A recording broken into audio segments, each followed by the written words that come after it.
ကောင်လေးချောလိုက်တာတော့မကြည့်လိုက်နဲ့လင်းနဲ့ဒီကောင်လေးဆင်လိုက်တာတော့မကြည့်လိုက်နဲ့ဘဲနဲ့ဒီကောင်လေးချစ်ဖို့ကောင်းလိုက်တာတော့မကြည့်လိုက်နဲ့အမျိုးသားနဲ့ကောင်းလိုက်ကြတာရှင်ဟိုကီနဲ့အမျိုးသားလိုနေပြီးအမျိုးသားတွေရကြတာ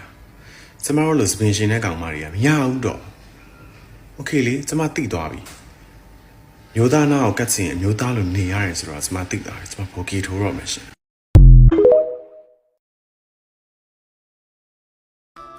ဒီမှာရှင် ပန်းဝယ်မလို့ကြာပန်းရမလောက်လဲ ဂျာပူက300ဂျာပန်းက900ပါရှင်ဘယ်ဟာယူမလဲ နာမည်ဘယ်လိုခေါ်လဲ ပန်းဝင်မှာမဟုတ်ဘူးလားရှင်သူတို့ဘာကြောင့်မမေးတာကောင်းပါမယ် ပန်းလဲဝယ်မယ်နာမည်လဲမေးမယ်ဆန္ဒရှိရင်တို့ပါဝယ်မယ် ဒီမှာဂျာမျိုးတို့ကလွယ်လွယ်ရမယ်မစားမဟုတ်ဘူးလို့မိမကြီးနဲ့ရည်တက်တက်ပြောမခံနိုင်ဘူးဝယ်ယူသွားပါတော့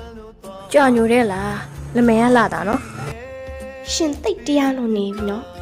ဂျာမျိုးဦးကြီးနဲ့ခေါ်တိုင်လိုက်မှာ တိုင်တော့မတိုင်ပါနဲ့ဟိုမှာလေခဏနေကားထွက်တော့မှာရန်ကုန်ကိုပြန်မဲ့ကားလေ